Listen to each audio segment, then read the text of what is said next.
Hi friends. Bharat और पाकिस्तान के संदर्भ में क्रिकेट और डिप्लोमेसी के जो रिश्ते हैं, ये दोनों के रिश्ते नाजुक तो हैं ही, उलझे भी हुए हैं, आपस में कॉम्प्लिकेटेड हैं और कॉम्प्लेक्स है दोनों के बीच। भारत और पाकिस्तान के रिश्ते में जब जब गतिरोध आता है, ये दरार पड़ते हैं रिश्ते में, तब तब क्रिकेट को डिप्लोमेटिक टूल के रूप में यूज किया जाता रहा है। यही इतिहास रहा है बहुत दिनों से। मैं एग्जांपल देता हूँ।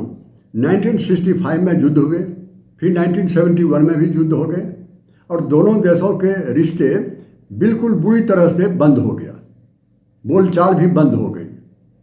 फिर 1987 आते आते क्रिकेट की शरण में जाना पड़ा। जयपुर में पाकिस्तान और भारत के बीच टेस्ट मैच हुआ और उस टेस्ट मैच को देखने के लिए पाकिस्तान से वहाँ के प्रेसिडेंट जियाउल हक आए और जयपुर में क्रिकेट मैच देखा और रिश्ते में सुधार हुई। ये हुआ है।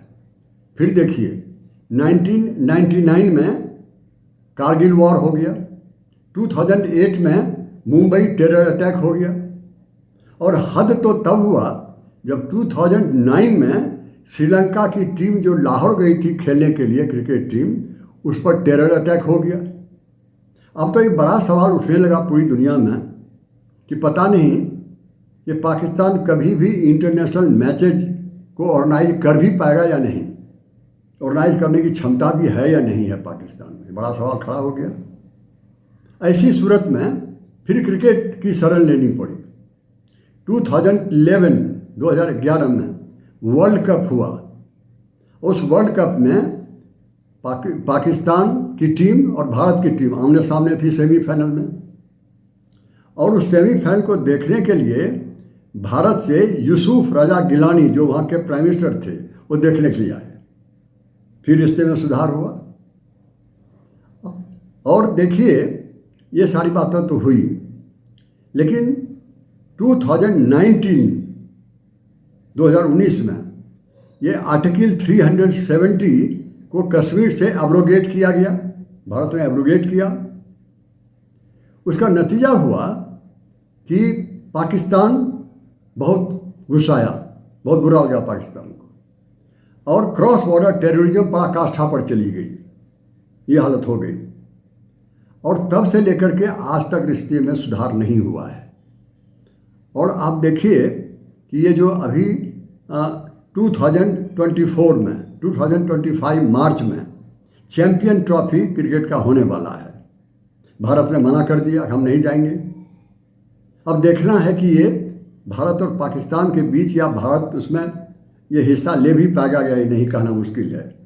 या हो सकता है कि हाइब्रिड मॉडल फिर से अपनाया जाए, दोनों देशों को दूसरे देश में खेलने के दिया जाए, शायद ये हो जाए। ये कहना बड़ा मुश्किल है अभी। इस तरह से हम देखते हैं कि 2008 में जो मुंबई टेरर अटैक हुआ, तब से लेकर के आज तक पिछले 17-18 साल से कभी भी एक दिन के लिए भी भारत की टीम पाकिस्तान नहीं गई है। ये सच है। अब मैं एनालाइज करूंगा। पहली बात तो ये कि देखिए, भारत ने ये पॉलिसी बना ली है कि क्रॉस बॉर्डर टेररिज्म और क्रिकेट मैच या कोई भी खेल साथ साथ नहीं चल सकते। जब तक कि ये क्रॉस बॉर्डर टेररिज्म पाकिस्तान नहीं रोकता है, तब तक पाकिस्तान कभी भी भारत खेलने नहीं जाएगा। दूसरी बात, एक और बात, प्रतिबंध लगा दिया BCCI पर कि अगर कभी पाकिस्तान जाना हो तो पहले सरकार का अप्रूवल, गवर्नमेंट का अप्रूवल लेना पड़ेगा। और एक बात और जान लीजिए, ये जो इस्लामिक टेररिज्म है, इसका जन्मदाता अमेरिका रहा है।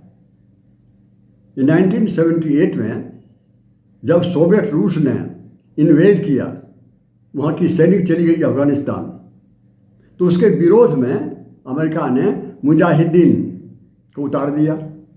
उसामा बिन लादेन के नेतृत्व में मुजाहिदीन वहाँ चले गए और पाकिस्तान का रोल बड़ा इम्पोर्टेंट रहा। पाकिस्तान ने सारे मुजाहिदीन को सैनिक ट्रेनिंग दी और इस कारण से पाकिस्तान को $3 बिलियन का एड मिला पाकिस्तान को, और साथ ही साथ ढेर सारे औजार, हथियार, वेपन्स अमेरिका ने पाकिस्तान को दिया ताकि मुजाहिदीन के हाथ जा सके। ये सच्चाई है।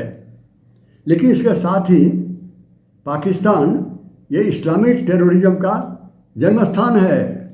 इसलिए मैंने कहा जन्मस्थान कि सारे लोगों को तो ट्रेनिंग तो इसी ने दी, इसी ने सब कुछ किया। तो जन्मदाता अमेरिका और जन्मस्थान पाकिस्तान, ये हुआ।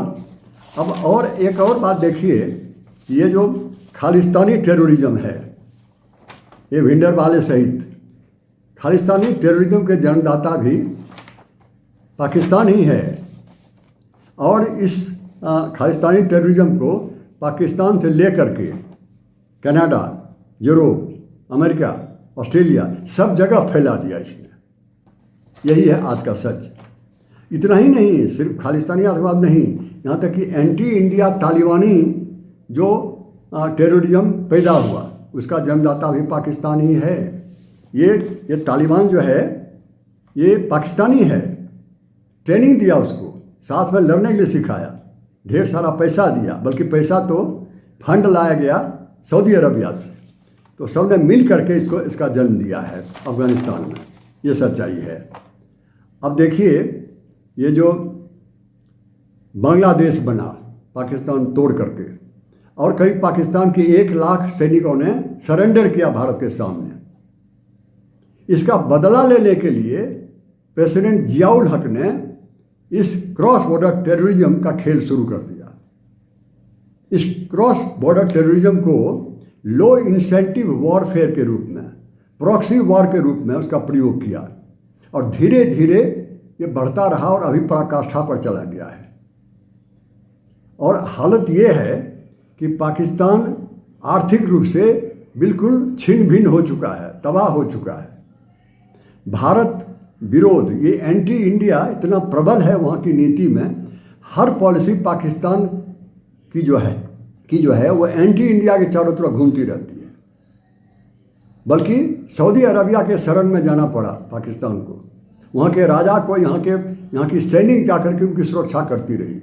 अमेरिका के शरण में जाना पड़ा, चाइना के शरण में जाना पड़ा, ताकि एंटी इंडिया की पॉलिसी उसकी सफल हो और भारत उस पर हावी नहीं हो जाए।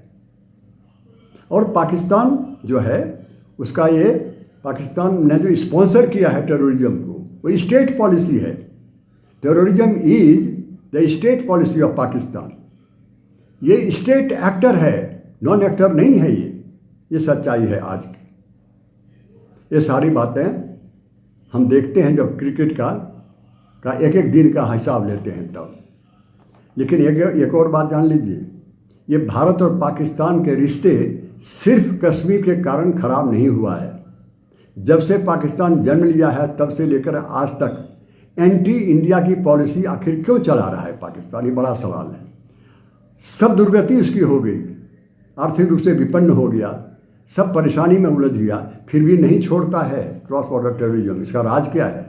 What is the secret? इस पर मैं कहना चाहूँगा कि आप जानते हैं ये भारत में जो मुसलमानों की संख्या है, पॉपुलेशन है, ये दुनिया में जितने भी मुसलमानों के देश हैं उसमें से दूसरे तीसरे नंबर पर भारत है। अगर भारत में इतने मुसलमान हैं और यहाँ जनतंत्र भी है, डेमोक्रेसी, अगर डेमोक्रेसी यहाँ सफल हो जाता है तो खतरे की घंटी बजने लगती है मिडिल ईस्ट में, जहाँ परिवारवादी राजतंत्र है, शेख का राज है, अमीरों का राज है। वहाँ डेमोक्रेसी नहीं है।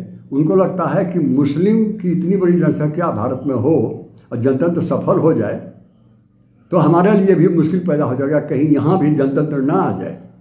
डेमोक्रेटिक ये स्प्रिंग की बात आपने सुनी होगी, ये जनतांत्रिक वसंत, वहाँ आप बीच बीच में वो दरवाज़ा खटखटा देता है, ये वसंत। तो डरे हुए हैं लोग। इसी कारण से पाकिस्तान को एंटी इंडिया पॉलिसी चलाने में ये सारे 57 देश जो उसके ऑर्गेनाइजेशन हैं, सब मिल करके पाकिस्तान को मदद कर रहा है। ये बड़ी साजिश है पाकिस्तान भारत के खिलाफ, ये देखा गया है। ये सिर्फ कश्मीर के कारण इससे खराब नहीं है कि भारत में जनतंत्र सफल न हो जाए, इसलिए ये सारी परेशानी हो रही है। और अगर यहाँ सफल हुआ, उनके यहाँ भी मुश्किल हो जाएगी। ये सारी बातें हैं। अब आप देखिए, एक और बात अंत में मैं कहूँगा कि आज तक पूरी दुनिया में, यूनाइटेड नेशन में भी ये आतंकवाद की परिभाषा नहीं बनी है। United Nation is totally fail to define what is terrorism. Pakistan कहता है ये जो आतंकवादी आप कहते हैं भारत जा रहा है, ये आतंकवादी नहीं है, ये फ्रीडम फाइटर है। अंग्रेज भी कहते थे, ये फ्रीडम फाइटर के एग्जाम्पल के देते हुए कहते थे कि भगत सिंह और गांधी भी टेररिस्ट थे। अब देखिए, पूरी दुनिया में अगर एक परिभाषा, एक डेफिनेशन बन गया होता, आज पाकिस्तान उसका फ़ायदा नहीं उठाता। ये जो साजिश हो रही है मिडल ईस्ट के इस्लामिक देशों का भारत के विरुद्ध, इसमें चाइना भी शामिल है। ये भारत विरोधी जो टेररिस्ट है उनको सुरक्षित कर रहा है यूनाइटेड नेशन में चाइना। अब देखिए, सारे इस्लामिक कंट्रीज और चाइना मिल करके पाकिस्तान को समर्थन दे रहा है एंटी इंडिया पॉलिसी में, टेररिज्म की पॉलिसी में। ये इतनी बड़ी साजिश भारत भुगत रहा है। ये सारी बातें हैं। अब आप देखिए कि अब सवाल ये उठता है ये कब ख़त्म होगा। ये ख़त्म नहीं होगा। ये भारत को जनतंत्र बचाने के लिए लंबी लड़ाई लड़नी पड़ेगी। बीच में कहीं भारत धार्मिक देश न बन जाए, धार्मिक राष्ट्र न बन जाए, हिंदू राष्ट्र न बन जाए। कहीं ऐसा हुआ ये सारे मुस्लिम देश खुश हो जाएंगे, चलिए जनतंत्र फेल हुआ, हमारे यहाँ कोई खतरा नहीं है। वहाँ भी धार्मिक राज्य हो गया, हमारे यहाँ भी धार्मिक हैं, दोनों का एक ही आइडियोलॉजी हो गया। इन सारी बातों को देखते हुए मुझे लगता है कि भारत की लंबी लड़ाई है और भारत की लड़ाई लड़ लेगा। जनतंत्र कभी भी यहाँ असफल नहीं होगा, ऐसा मुझे लगता है। Thank you very much to each and every one of you.